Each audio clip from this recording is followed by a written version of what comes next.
So we sometimes fall into the trap of comparing ourselves just to other banks. And while literally they are our competitor, they are competing for the same loans that we are competing for, they are competing for the same deposits that we are. But the experience that Netflix, Google, Amazon are delivering to customers, that's the expectation now. So even though our competitors may not have those experiences, that doesn't give us the excuse to not deliver that experience, because that's what customers, that's what our consumers are expecting at this point in the game.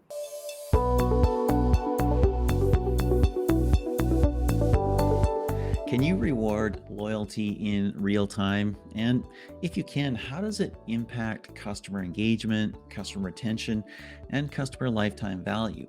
Hello and welcome to CleverTapEngage. My name is John Kutzir. My co-host is Peggy Ann Saltz, and today we are talking to a top fintech CMO about AI, personalization, and delivering exactly what your customers need when they need it. Peggy, who are we chatting with? Well, as you said, we're looking at real time and we're looking at loyalty, and we're chatting with Leslie Osmond. She is CMO at IncredibleBank.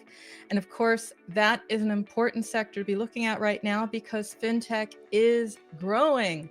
Insane growth, projected compound annual growth rate of over 25%, projected to last until 2027. An IncredibleBank is probably going to leave its impression because it's a neobank, John, that specializes in personal and business banking loans, insurance services. But more than that, they're a bank that understands consumers want everything hyper-personalized to their needs in real time via their top-notch mobile app, which is rated 5 stars by customers. And we'll find out how because we're welcoming Leslie Osmond. Great to have you. Yeah, thanks for having me. Awesome. Wonderful to have you. Leslie, let's start here. You're sort of on the cusp here. You're a bank, and banking is a really old and, dare we say, hidebound institution. But fintech is new school. Neobanks are new school, and you value different things: customer service, one-to-one relationships, all that stuff. How do you walk that balance? Yeah, it's a good question. I think, walking the balance is you need to do both. I think that we're in an interesting time where a bank, a brick and mortar location, data is telling us that a brick and mortar location, even for new generations, is still just as important as the digital experience as well. But that doesn't mean that it's more important than the digital experience. The digital experience is right up there with it. So delivering the experience that you once did in the branch, you've got to really challenge yourself to delivering that experience in the digital app now, or that digital bank. So, we have a model, we call it ICE. It's called Incredible Customer Experience, and it's trademarked to us. And what we mean by that is, how do we deliver incredible customer experiences, whether you are walking into the branch, whether you are pulling into the drive-through, or whether you are checking your activity on the mobile app. What's the experience? So when we once opened the door for somebody walking into the branch, what's the equivalent of that experience in the app? What does opening the door in the digital world look like? And let's make sure that we're doing that there as well. I have to wonder what that does look like actually on a mobile app. Back when digital banks were really just getting started was when IncredibleBank opened the online only bank. So these were two separate brands, separate companies. And a few years ago, they merged. And they merged because we recognized that customers wanted both of those. They didn't want one or the other. And so we could leverage the things that were differentiating us in the digital world in the brick and mortar locations, and vice versa. And so we're able to do both of those. So it's that marriage of technology and digital and human. You need both of those. So bringing the experience from brick and mortar into the app could look like having a live chat with a human inside the authenticated app. So we know that back in the day, you would walk into a branch and the teller at the front would say, "Welcome, Mary. Good to see you again today." how does the app do that same thing? And because the app is authenticated, you have to put in your credentials before you come in. We know you. We know that that's you. And so we can say, "Hi, Mary," in the app, and we can still have a human there chatting with you. And we know because people are utilizing that channel. They don't want to see you face to face. They want to use technology to interact with you, but they still want to interact with you. So let's put the teller in the app. Let's use that channel to communicate with them. That makes a lot of sense, and that's actually really Yeah. interesting because I mean, you've got that old school world, that old school retail or banking experience where somebody knows your name. My dad had that. He went to the same branch for probably 50 years, and they knew him, and like he could, near the end of his time at that branch, it was like there was new people all the time, and they didn't know him, and he missed that experience. But in the app, as you said, people are logged in. You know them, you know their name, you know a lot about them, and you can give them a very personalized experience. Yep. Now, Peggy is a researcher and she digs up all kinds of cool stuff. And she found a really neat quote that you made, and that is, "Rewarding loyalty in real time is now table stakes thanks to consumer experiences learned from Netflix, Google, Amazon, and others." Dig into that a little bit. How do you do that? What's that mean? So we sometimes fall into the trap of comparing ourselves just to other banks. And while literally they are our competitor, they are competing for the same loans that we are competing for. They are competing for the same deposits that we are. But the experience that Netflix, Google, Amazon are delivering to customers, that's the expectation now. So even though our competitors may not have those experiences, that doesn't give us the excuse to not deliver that experience, because that's what our consumers are expecting at this point in the game. So that's really what I mean by that, is that we can't compare ourselves to the bank. We've got to compare ourselves to Google, and we've got to make sure that as a bank, we're living up to that as well. Analysts at E&Y are talking about the Netflix effect. Customers now expect immediate gratification. Research shows it. You've recognized it, and they expect it in every app they use. But how does the expectation of real-time gratification influence your approach to marketing it? Yeah, I think that like that rewarding loyalty piece, I think sometimes as marketers we forget the basics. What is loyalty? What does that mean? That means that a person is committed to using your brand. And so we need to ask questions like, well, why? Why are those customers committed to using our brand? And is it only a certain type of customer that's committed? And maybe there's a segment over here that's not as loyal to our brand. And what does loyalty mean to us as a bank? Loyalty, or even rewarding loyalty, would look different to a consumer in Netflix and look different to a consumer in Amazon. But what's the expectation of reward for a bank? And what we're seeing is rewarding loyalty is simply just showing up and having this level of service and experience with our brand that's unlike any other. It doesn't mean points. It doesn't mean different perks. While those things are important, they're not the driver for a loyalty program with our brand. So when we see our customers wanting service and easy to do banking, and they want to trust their bank, how do we create an experience that gives them that across all channels? And that's where we see the loyalty started to come into play. I almost want to dig into that a little bit, Leslie, and ask for your take on it. Because as you're starting to talk there, and we're talking about personalizing experiences, people, giving them immediate gratification, all that stuff. And I'm thinking about kind of the one favorite mobile game that I play. And I'm thinking about, I like that game, and I come in there and I have these little hits of endorphins because I kill the alien ships or something. And, sometimes I win and it feels great. And I've got, whoa, I can get on with the rest of my day. And sometimes I lose and it really sucks. And I force quit the app out of frustration.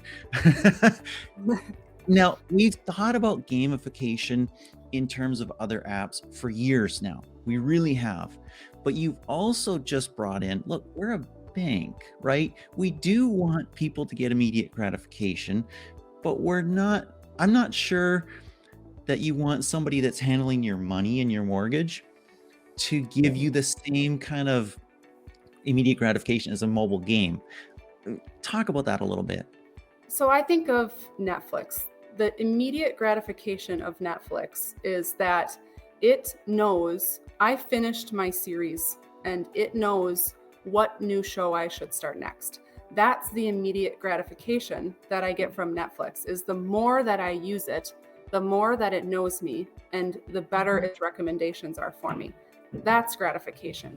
Or the example of the game that you play, the gratification there, the immediate gratification there is different from Netflix. So it's what's the consumer's expectation within that business or that industry? What's the expectation of immediate gratification? So back to the Netflix example, is that it came from them getting it right. That was the immediate gratification. They got the next best step right. And I feel known and I feel understood as a result of that.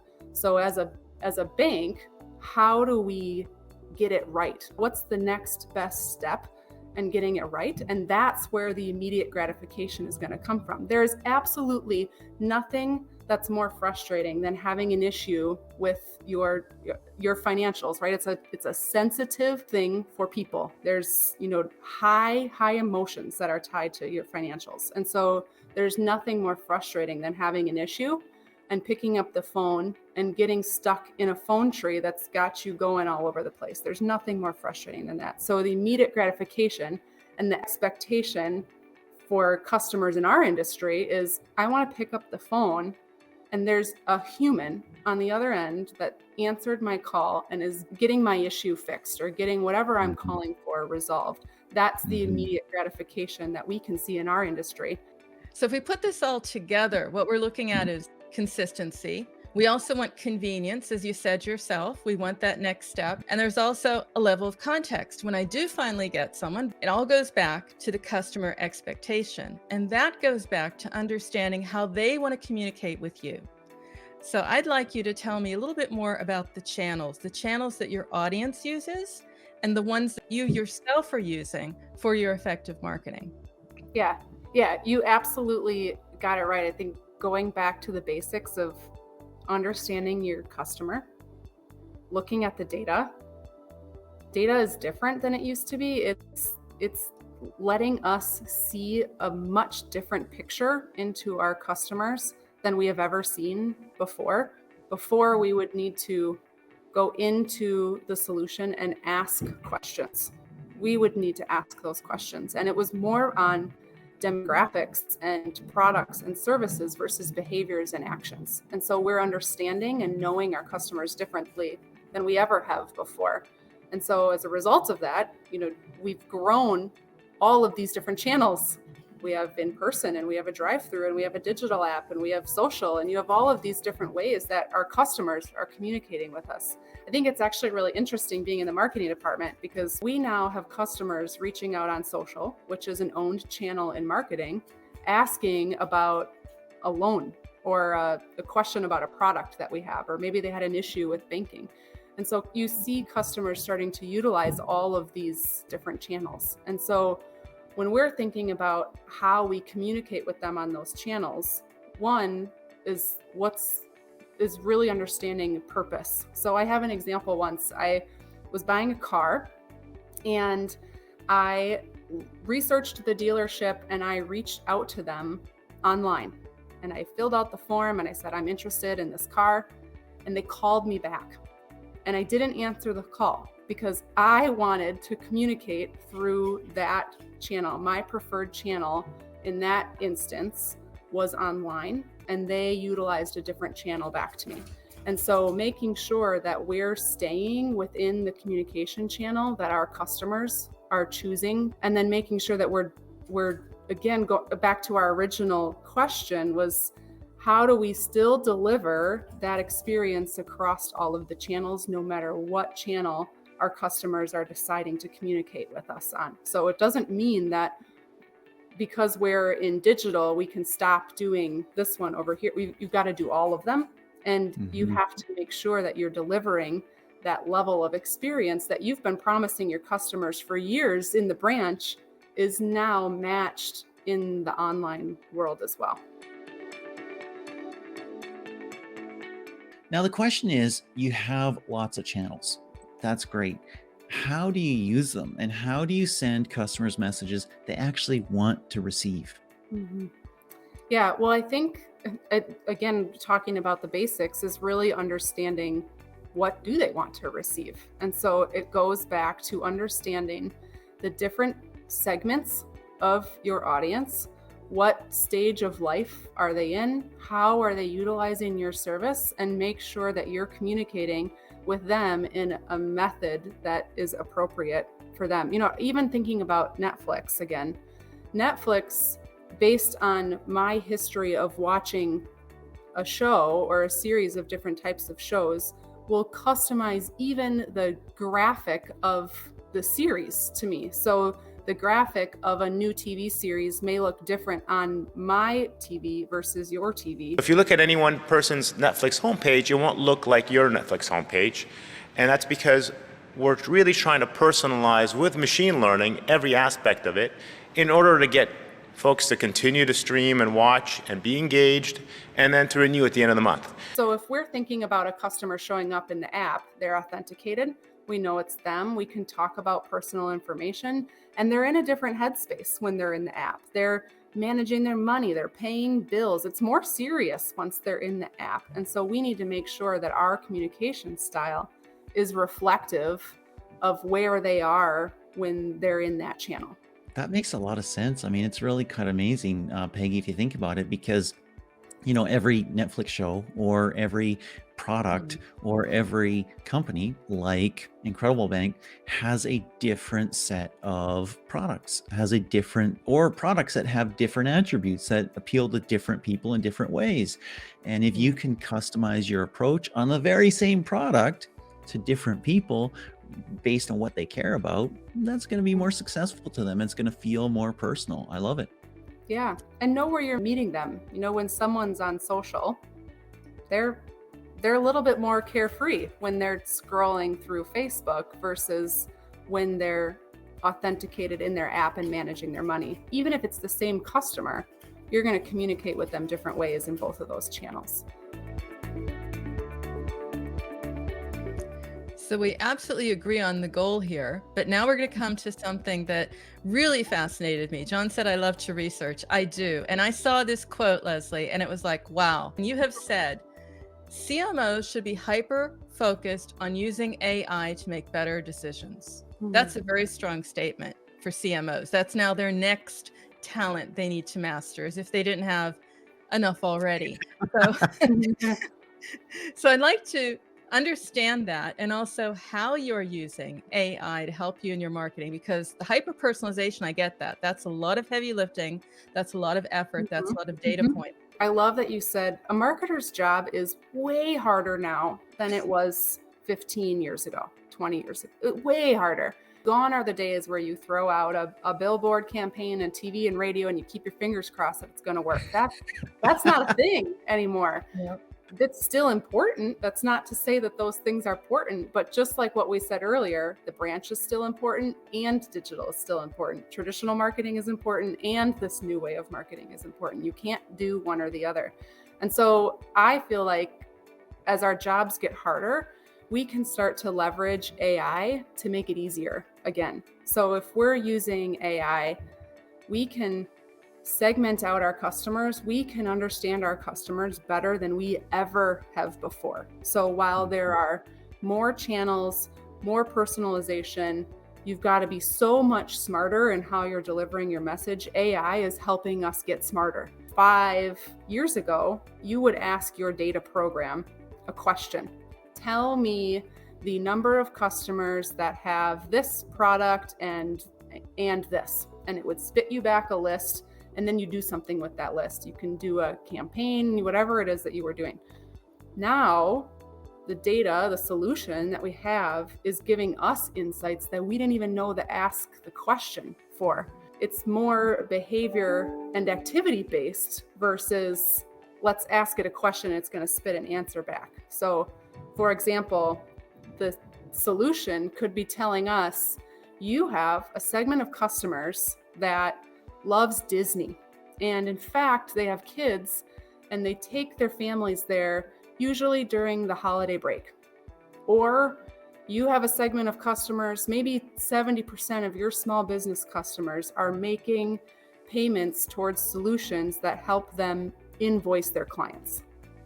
The system is telling us insights like that you can't ask those types of questions. You can't get specific like that. You can ask questions based on product and demographic, but not the way that the solution can identify those insights and trends back. So AI then allows us to be just smarter and more strategic. We can look at the Disney family and say, is it something that we need to pay attention to? Maybe that's our target demographic and they love Disney. So maybe that gives us some strategy and insight into developing some new product bundle for them.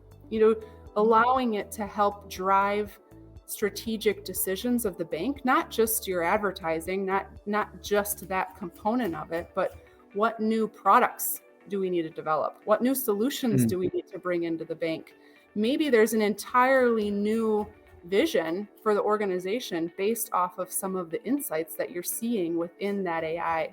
While our jobs are getting harder with the number of channels and the amount of personalization that's required, AI allows us to be smarter about the roads that we're traveling versus maybe traveling down one and saying, no, that didn't work, let's try again. It allows us to be smarter, not just in marketing, but as the company as a whole. If you're not using those insights into developing the strategies of your institution, you're doing it wrong. You're missing out. Let's talk about loyalty a little bit. Peggy and I recently interviewed MasterCard CMO Raja Rajamanar, and super interesting guy. Lots of quotable quotes, thought grenades, as we talked about, Peggy. One of his thought grenades was loyalty is dead, right? It's flawed. We're dealing with it wrong. It needs a rethink. What's your approach to customer loyalty? Loyalty is not a one size fits all. It sort of goes back to our original conversation of you've got to understand your customers and what makes them loyal. A real life example is we found in our customer data that newer customers were more loyal than older customers. Why? Wow. Why is that? And so we were able to start to put together, okay, our older customers need something else versus the newer customers. We're putting a lot of attention up front versus not so much on the later half. And so really understanding what is making our customers loyal and what is the expectation in your industry. So we found, we talk to our customers all the time in lots of different channels, through lots of different surveys, after lots of different interactions. And we can see that loyalty to them is trust, is service, is security. They want that, and that's what's going to make them loyal to our bank. And so a loyalty program or rewarding loyalty needs to reflect those things. Speaking of new approaches and your bank as well, what is next for Incredible Bank? Well, Incredible Bank is a very different kind of bank. Right now, what's next for us immediately is we're expanding into new states across the country. So right now we're about to build in Florida. And it's funny, you would have asked me a year ago, if we would be building a branch, I probably would have laughed at you because we are very digital and put a lot of emphasis into that digital experience. But again, understanding customers, trust, security, humans, all of that stuff is still really important. So while branch traffic may be down, there's this level of trust and security in driving past your bank every day. That's still very important to people, whether they go in there or not, that's different, but they want to see it. And so as we expand, we put emphasis on certain geographic regions, we recognize that we've got to have a physical presence there as well. Leslie, we want to thank you for this. This has been amazing. It's been super insightful. It's been really pleasant. Thank you so much. Thank you. Thanks for having me. And I have to thank you as well, Leslie, for opening my eyes to the role of AI in coming up with innovative new ideas and products, because you've been clustering and looking at the data differently. And it's just like tapping you on the shoulder and saying, have you thought of this? So it's a different way of looking at it, a different way of framing it. And I thank you for sharing that. Yeah, thank you. Thanks for having me again.